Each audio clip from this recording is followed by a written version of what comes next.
here's the thing about a Sean Strickland fight week. You truly never know what you're going to get during the press conference.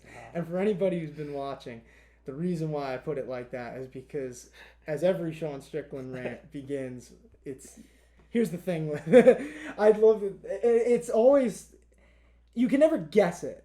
Like, you think you might know what he's going to say, and then he comes out of left field with something completely different. He's kind of like, in a way, not the guy who ran onto the field to propose to his girl at Dodger Stadium, but the security guard who tackled him. Just coming out of nowhere. Like, you think that, like, oh, the story is that this guy's proposing to his wife. Nah, Sean Strickland coming in, saying some crazy shit during fight week, getting us hyped. And he had a main event this past weekend versus Abus Magomedov, in which he finished in round 2, 4 minutes and 20 seconds in. There's a lot of places we could start with this fight. I mean, Sean Strickland overcame a lot of adversity with the eye poke, and Abus came out real aggressive in the first round, and you kind of figured if he didn't get him out of there, it might be a long night for him, and it wasn't. But not in the way that he was hoping. The other way. Not in the way that he was hoping, that's for sure. But Sean Strickland, his boxing in this one, man, looked incredible, as it usually does. I've always said this, his jab is one of the best, if not the best, in the UFC. I think it's right up there with, like, Rob Font, Kamaru Usman, John Jones. But, man, I was just so impressed. I mean, I said this on Instagram. It reminded me of Nick Diaz versus BJ Penn, because just the way he smelt blood in round 2, and he just kept coming and kept hitting him 4, 5, 6 punch combinations until he just gassed him out, and Abus really just broke him there. It's kind of crazy. But what did you think of this one by Sean Strickland? This was a great win. I mean, there's not really much to say that hasn't already been said. Just another impressive showing from Strickland. Just adding to the resume, like however I guess he sees fit. I don't think he really cares how he does it. Just as long as he does it, it doesn't matter who. Like, that's Sean Strickland pretty much. Like, and that's badass, especially nowadays. Like, just taking on all comers. Like, this was a fight where he really had everything to lose. I will say, like, you don't see it, like, at all anywhere anymore. So, like, it is a breath of fresh air in a way. So, I mean, there you go, man. Pretty much, it's like Sean, that gym, pretty much. They're like, I feel like those guys are just in there like every freaking week at this point, pretty much. So, like, Sean Strickland himself is, probably gonna be back in there like a month or so. Chris Curtis probably freaking like same thing, maybe even longer, because Chris Curtis has been getting beat up this year. I wish he would take more of a break. I think he signed a fight, if I'm not. Oh, of course, of course. See, he's a badass. Though. Exactly. Like, these guys are badass. They're relentless. So. I love that gym, Extreme Couture. Shout out to them. But Eric Dixon is cool too. He hit me up. I shouldn't say hit me up. He like responded to a post that I remember I made at one point about, I think it was Dan Ige, so cool guy. But yeah, Chris Curtis, just dude. I'm trying to look on Tapology because I swear I saw that he got something booked. Dude, at this point, give us Sean Strickland versus Chris Curtis. Well, that's never gonna happen. I mean, actually, they probably would, getting paid to fight each other. I think Chris Curtis said in an interview once that he would. And he is fighting. He's fighting the Mexican Independence Day card versus Fluffy Hernandez. That's going to be a good fight. Yeah. Because Fluffy comes to bang, too. His nickname is does not really speak to his fighting style. That's for sure. But you were talking about the gym before. Did you see that video of Sean Strickland sparring that guy who was like talking shit in the DMs? Yeah. Like, that's awesome. I like it. And like, I think he was implying too that he was going to train there too. Yeah, dude. I mean, I think you'd have to be like on the same craziness level as Sean Strickland to be actually be show willing up. to be willing to spar with him and then actually show up to do it. So yeah, he definitely. I don't think you really have to worry about Sean Strickland finding the wrong sparring partners. No. So I think he'll go with anybody as long as they have a pulse. Yeah, they seem to have that training down over at Extreme Couture. So yeah, I mean, they're smart over there. They've been smart over there. They have a lot of good people at that gym. But in terms of this fight itself, I mean, Magomedov was a guy who was kind of pushed. I mean, well, not kind of. 19-second UFC debut. Excuse me. But 19-second UFC debut. And Sean Strickland is his second fight in the promotion. Now, Abus isn't like your typical prospect. Like, he's been around the game. He's fought in the PFL, other promotions. And he's fought, like, some pretty good people. He has a win over Sabadu C, who we were talking about because of that spinning heel kick. So, I thought that was pretty impressive. But he gets this fight versus Strickland, and it seemed like this was a possibility from the get-go because the 19-second one versus Stoltz was like, to start his UFC career, it's such a quick fight, and you know he's going out there to finish these guys. So my view is, like, if he doesn't start Sean Strickland, this might be really long, like a really long night for him. But with that TKO finish, man, it just happened so quick in the second round. I didn't think he was going to gas out like that fast. But the big question from here, and it brings us into like a bigger conversation about the middleweight title picture. We know Adesanya wants to fight on the card in Australia, I think, or is it New Zealand? One of the two.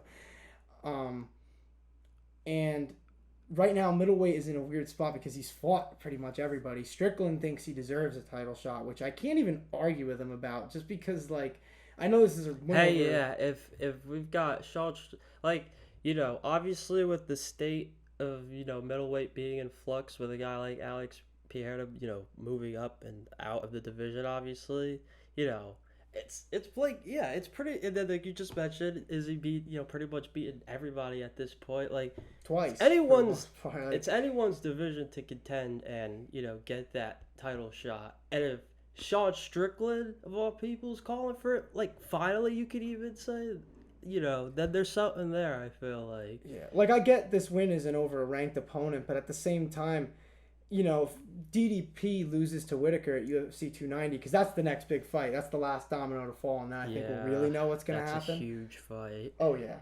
I think the winner of that, they're definitely the favorite to fight for the title, I'll say that. But I wouldn't mind maybe seeing if Whitaker won Whitaker versus Strickland title eliminator to get him, like, that last win, but then Robert Whitaker is a bad dude, man. Like, he's not easy to beat, and then you get him in a third title fight with Adesanya.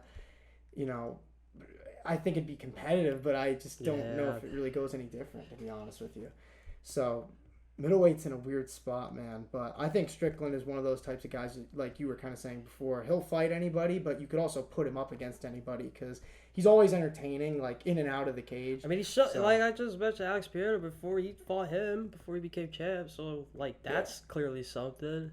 So. Yeah, I mean, to be fair to Sean, though, I doubt he wants to think of himself as a stepping stone. But it happened, so yeah, it did. We'll mention it. Here's the thing with Sean Strickland. I like him a lot. I'm definitely rooting for him, and hopefully, at the maximum, he's one fight away. Minimum, maybe you never know. He could fight for it next. But the only other fight I honestly really wanted to talk about on this one was Grant Dawson versus Damir Ismagulov in the co-main. I was really impressed with Grant Dawson in this one. And I know, like, early on in our run on this podcast, I remember this was back when Grant Dawson was winning by, like, unanimous decision, split decision, but he was, like, barely getting through the third rounds of the fights. I don't know if you, like, really remember those conversations. But Grant Dawson, he's improved a lot, and having a win over somebody like Ismagulov, who's a tough guy who not many people really know. Like, people in the game know that he's good, but the casual fan, it's not really doing you any favors in terms of, like, popularity. But in the game, I think it warrants respect, which is why I wanted to bring it up. And the top control in this fight was outstanding. He controlled the back the whole time.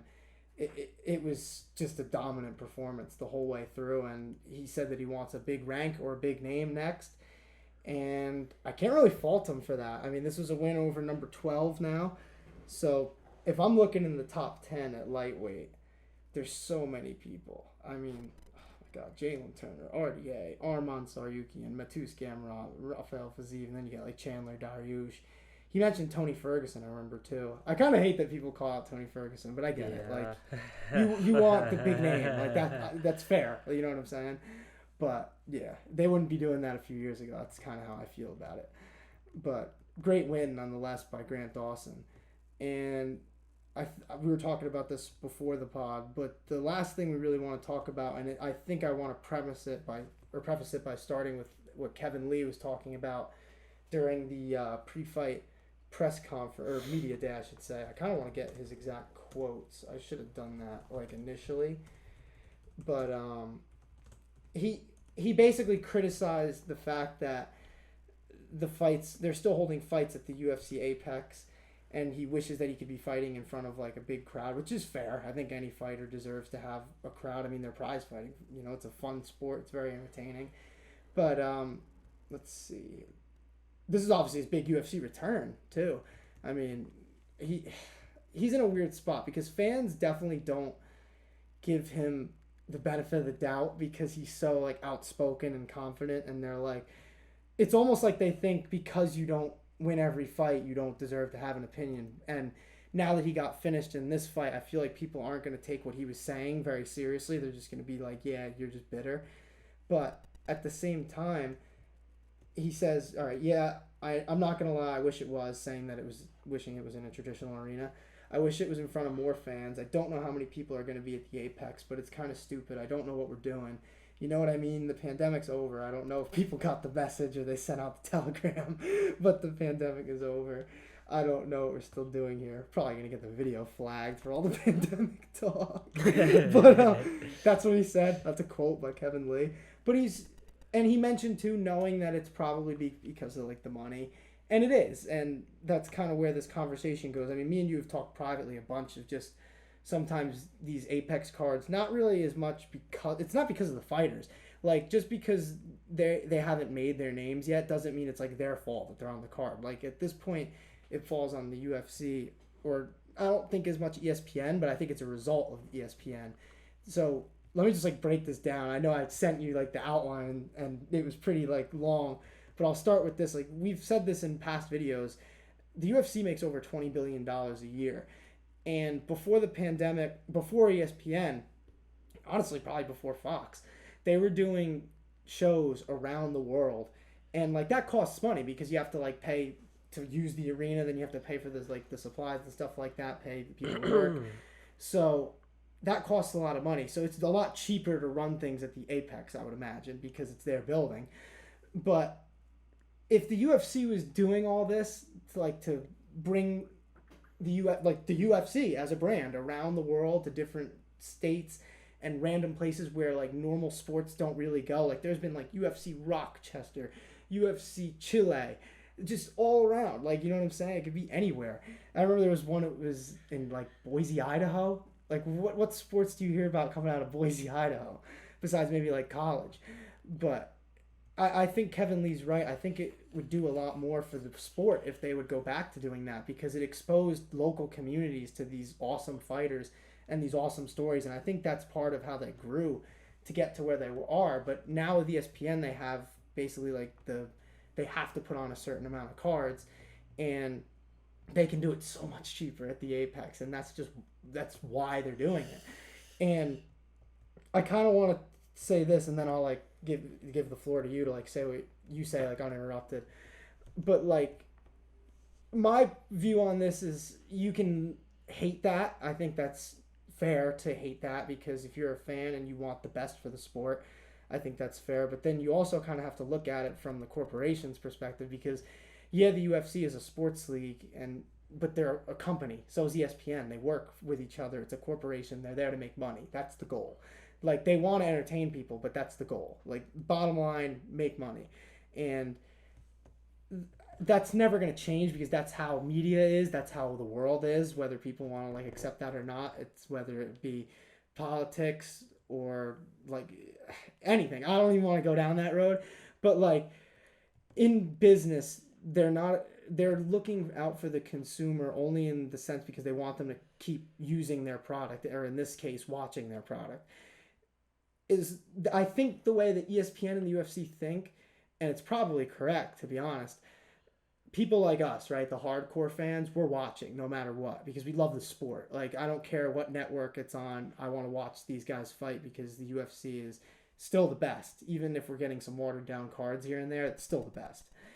And I think that they know that we're going to be there. And then the newer fans, they have the ESPN marketing machine behind it, which is basically unstoppable. So I just don't see that ever changing as long as they're with ESPN. And, you know, I'm not just trying to trash that deal, because I don't think it's all that. You know, I think there's a lot of benefits to being on ESPN, you know, more exposure. Obviously, these great fighters are getting a chance to fight in front of mass audiences. I mean, we've had cards on ABC, literally, on a weekend, which is cool. But at the end of the day, I think that the UFC just doesn't need, like, the pay-per-view stars anymore. Because, like I said, they made over $20 billion in 2022, and Conor McGregor and John Jones didn't fight. And you could argue that those are the two biggest stars in the sport.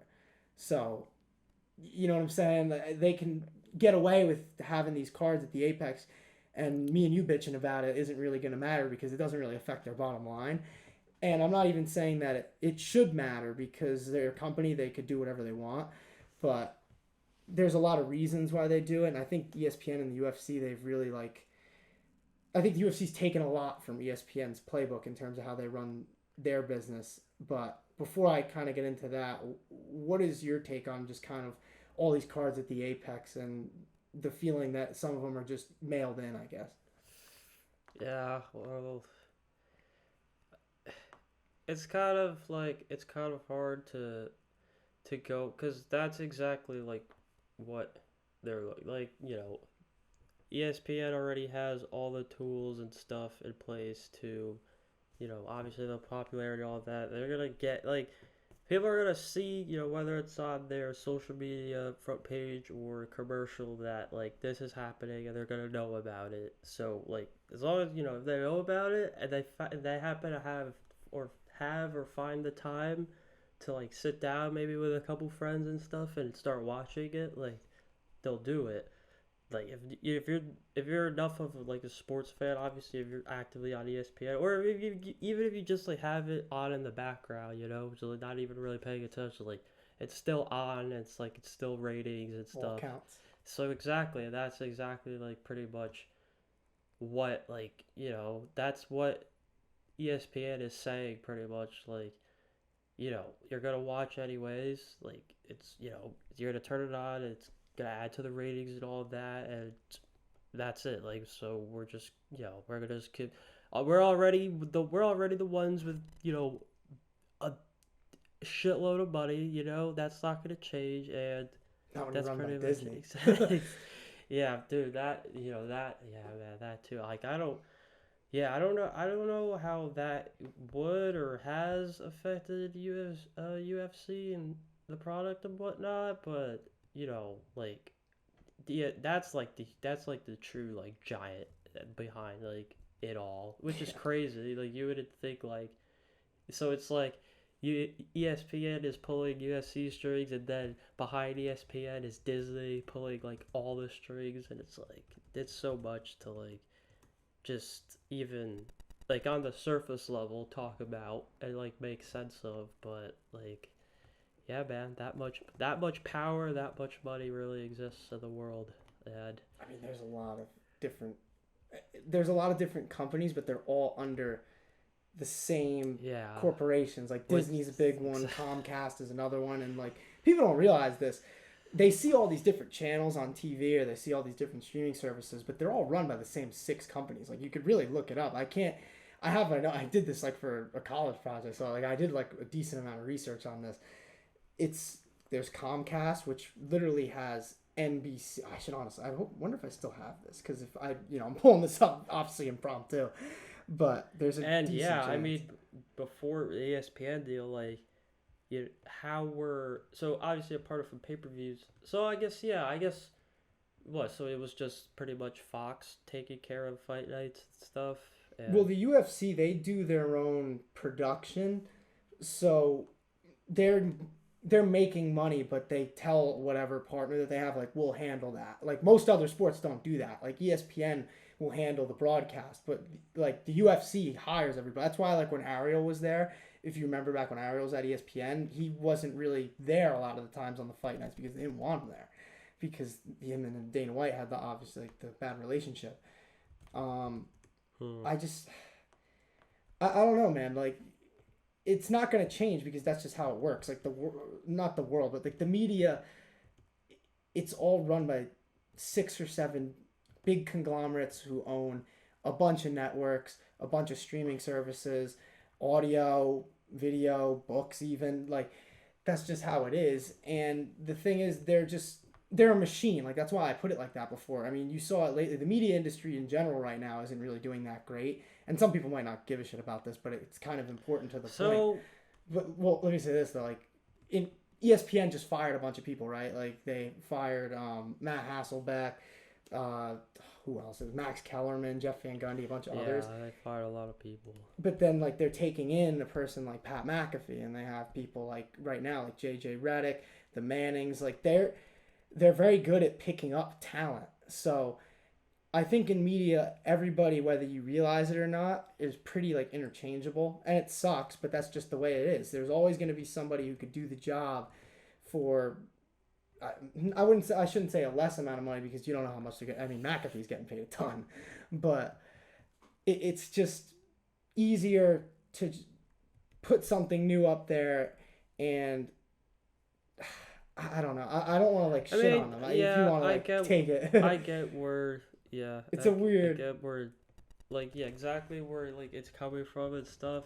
And it's like, you know, like, yeah, like, even, like, someone like me who is a more, obviously more recent fan, if we could say, and, you know, is even being ushered into, like, UFC myself, and, like, so this day and age, obviously a guy like Adesanya and Conor McGregor, obviously, like, these top, like, those are, like, it's the names that it's not necessarily, like, the moments, but it's, like, at the end of the day, obviously, like, yeah, it's the moments, it's the fights itself and all that, but it's the names making those moments and those fights, and that, you know, you'll remember forever. And so, like, it used to be, like, you'll gravitate towards those guys, like, all together. Like, you want to see more of them. Now it's, like, you know, you get that crazy moment. It's, like, and instead now it's, like, it's just more, like, you know, it's, like, it comes and goes, and, like, you'll talk about like, it. Like, all sports. Yeah, exactly. It's, like, you know, you'll be probably, like, out, like, at a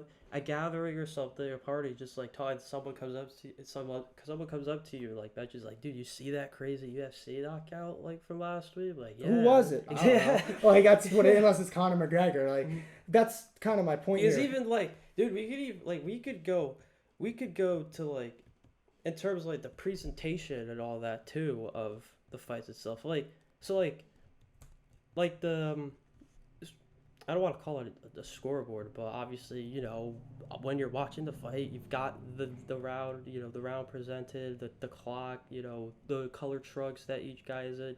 But even that is, like, you'll see, like, other sports update, like, their scoreboards and stuff, and, like, just to, like, switch up the presentation and try to make it more, like, you know, just, I guess, like, modern or whatever you want to call it, more, like, presentable, like, presentation. So with UFC, it's like, it feels like it's been the same since Fox, dude. Yeah. Like, they haven't changed it at all. Like, you'll get, like, they start put the rankings next to the name. That's about it. About time, you know. And it's like that. you'll see, yeah, it's like, it's funny. cool. Like, yeah, thanks for putting what color trunks, like, each guy is wearing. But, like, even that, like, the color is, like, this, like, big to, like, see on the screen. It's like you can already, so, like, it also let me say this too, because I thought about this since you just said it. It's not very individualized either. Like, when it's the same little bug for, like, the first prelim and the main event, it doesn't make the names look special unless it has, like, the little C by their name, obviously. Exactly. But that's what it is. It's like, that's what you get. If you're the champion, you get a little gold C. Like, that's what you get. The names make the sport, man.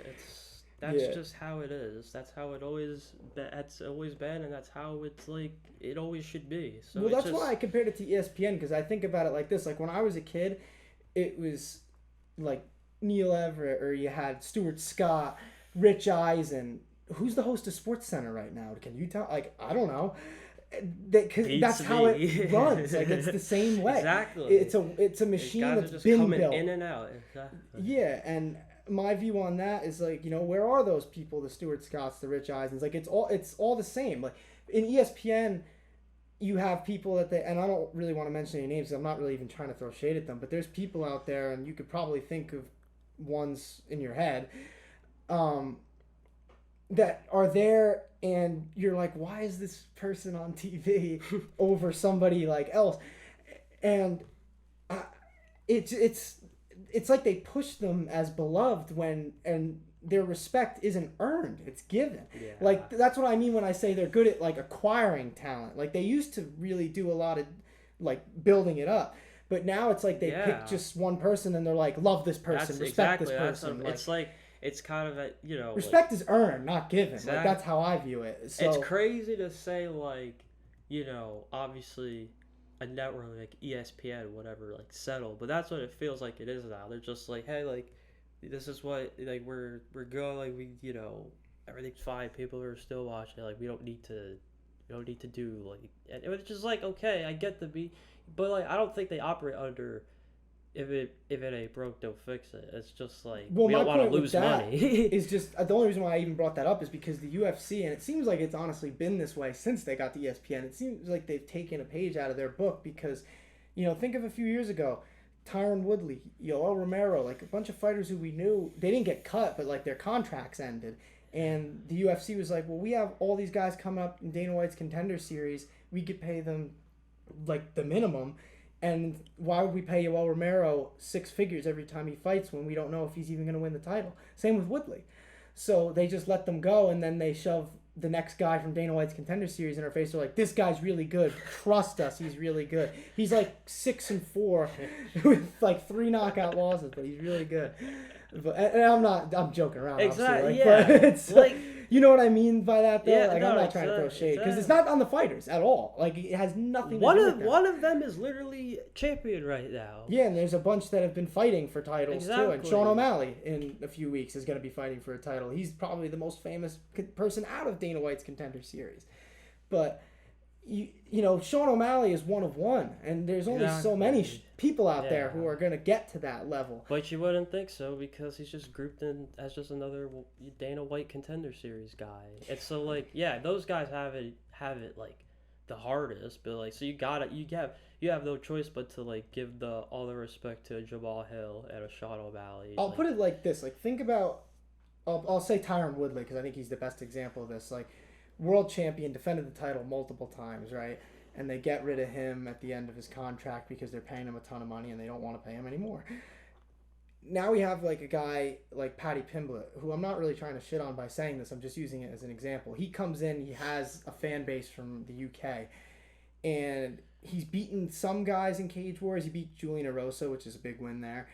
And he came to the UFC, and the UFC immediately was like, this is the guy. But like, he hadn't fought anybody. And then you've seen his last few fights, he might not be the guy, but they've already pushed him as that. And like, that's why I say respect is earned, not given. Like, I respect all these guys and girls for getting into the cage. That's to be respected in itself.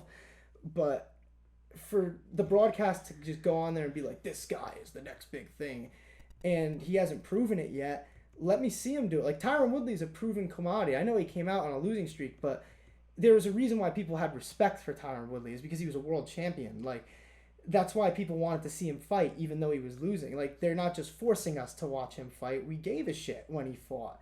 And I'm not saying people don't care when Paddy Pimblett fights. People really care when he fights. But with ESPN, they can market anybody. You have $1 billion, like more than $1 billion at your disposal. You can make anybody into a superstar. Yeah. Like, I get it. It's a new decade and all, and you want everything to be fresh and whatnot. You want to create all this other, new whatever it might be, drama or stars and all that. Like, because obviously, like, that's just how it works. Like, the UFC is the one. That's it. The UFC. They're gonna sign. The company's gonna sign the fighter, and then whatever they want, however they want to present them, like, that's how they do it. They're the ones who book the fights. That's just it. We're just here to like just see how it goes and give our opinion on it. It's so like. Well, just to put it into perspective, I did find that that PowerPoint. So, Walt Disney Company is worth almost $200 billion. They own ABC, all Disney stations, ESPN, A&E, parts of Hulu. They have networks all around the world. They own Lucasfilm, so they have all Star Wars, as we know. And then, like, you just look at other ones, too. Like, this is my point. All these conglomerates, well, I shouldn't even say all these, because there's, like, 6. They all own things in different platforms. Like, Time Warner, I'll give another one. They're worth billions of dollars. They have TNT, CNN, Time Magazine, Warner Brothers. Like, you see how, like, they each have their bases covered. Viacom on CBS, MTV, VH1, Comedy Central. Like if what I'm saying here like doesn't tell you that like it's all about money, like think about how many stations are on cable. And I'm telling you, like, a bunch of the biggest ones that you know are owned by, like, 4 different companies.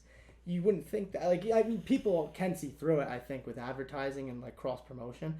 But, you know, what I'm saying is Disney is worth so many billions. And at the end of the day, like we just kind of said, we're going to be watching because we're hardcore fans. And the ESPN marketing machine is going to get the new eyes in. And I don't think that's a bad thing. Like, obviously, I think that the more people who see MMA, the better. Yeah. Because I love this sport. That's what I love about the ESPN deal, because it gives it that mass exposure. But I don't know. I think that the contractual obligation behind it might have decreased the quality of certain cards. And I feel so bad saying that because I'm really not trying to shit on the fighters because it's not even their fault. Because they don't put as much effort into marketing them because they don't have to. Like, as long as the main event can get you watching, they got it. Like, that's all that matters. Like, they just want people to watch. Like, it's all to sell commercials. That's what TV is. So, yeah, but, you know. It's a cynical way to look at it, but it's just reality. At the very least, you could go back to arenas and giving fans, like, you know, actually putting on, like, live shows people could go to, and then just giving fighters a regular octagon and a freaking atmosphere. See, but you got to sell it, though. That's the problem. Exactly. Like, if you're not going to put a card worthy of buying, like, because UFC tickets aren't cheap. So you're going to a city that they're going to have to pay a few $100s to see a card that, like, isn't that great on paper. Like, if a casual fan, like, think about a casual fan looking at this card. You could say they might not know one person. Exactly. Like, and, you know, we know a lot of people on this card. Like, you know, I was talking about Grant Dawson, Ismagulov, you know, Renat Fakhrdinov. You know, I was talking about Kevin Lee just before when I started this. You know, he had a great win over Kevin Lee. And these are people who I'm happy that more fans are getting to see because it's on ESPN.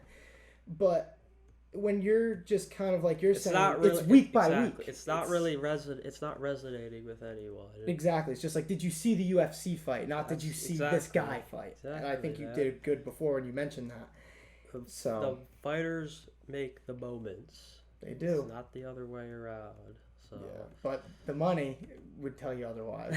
So maybe we're just idiots and we're just fans. We want it to be the old way. Yeah. But I don't know. I still love it. I don't think anything will take that away. I think MMA is the best. You know, I think you learn more about a person watching them in MMA than you do like any other athlete in any other sport because there's just so much on the line. There's something primal about it, and you know, that's something that business can't interfere with. You know what I mean? Like in that cage, it's just martial arts. And if you can appreciate that, you can appreciate anybody who's out there. And I think that's how me and you kind of feel about it when we're watching it. Because, you know, if you're seeing a good fight, it doesn't really matter who's in there sometimes. That's kind of like what I had in mind when talking to Sam Alvey about just like kind of like that parallel between, you know, just art altogether. But, you know, in this case, music and mixed martial arts, like anybody can do it. Anybody can come in and bring their own style and be like successful. Like no matter how unorthodox you might be, or like how even like, you know, I think like obviously like you can't just look to just be a carbon copy of somebody, obviously, but you know that like yeah. Well, I'll give ESPN credit for this. They don't interfere with the UFC wanting to give their fighters like a free speech, free platform, which I respect because ESPN is, you know, they don't want to piss off their sponsor. That's really what it is. But they don't really tell the UFC to like, hey, tell this guy not to say this, you know, which I respect about that because they very well could. Like I think they're probably in their right to. But I like that they let the fighters promote themselves. I think it helps. It only helps them make money. I think that's what they probably factored in. So, I mean, you got, you know, to circle it back to the main event, Sean Strickland, for example, is a guy who's outspoken about a lot of things. So, the thing with that is that we don't have enough of those guys. Not enough genuine ones. That's kind of my view of it. Because Sean Strickland, I like him because it seems like he's just a genuine dude and like he's just funny. And, you know, I'm not saying that you can't put on an act. Like, I think Colby Covington puts on a funny act, but then there's people who are just trying to be like carbon copies, like you said, of like Conor McGregor, or people like, or even Habib, like, you know, some of those guys, they want to like follow in his footsteps. And that might be the right move, might be the wrong move, but there's like, like I like everyone draws inspiration from somewhere or someone, you know? Sure. Like influence, whatever. Exactly. Like, there's nothing wrong, but it's like, at the end of the day, you're your own person, you're your own fighter, your own artist, whatever it is. Like, you have a, if you're looking to be obviously remembered in it, then that's because you have your own style that you brought to the table, your own fresh, unique, like, output that you brought, and so people appreciate that. Well, at the end of the day, you have to be good at what you do, but I was like, once again, like, if you're not winning fights, you're not exactly everybody finds like exactly everybody finds their niche and what works for them, and yeah, it's just, it brings, that's what we want. It brings variety. It brings just at that, you'll never know what you're gonna get with each fight. So yeah, and that's the fun part, and that's the part that like no greed or anything can really ruin, and I'm grateful for that. So I think this is a good spot to end it, honestly, because I think past here we'd just be rambling.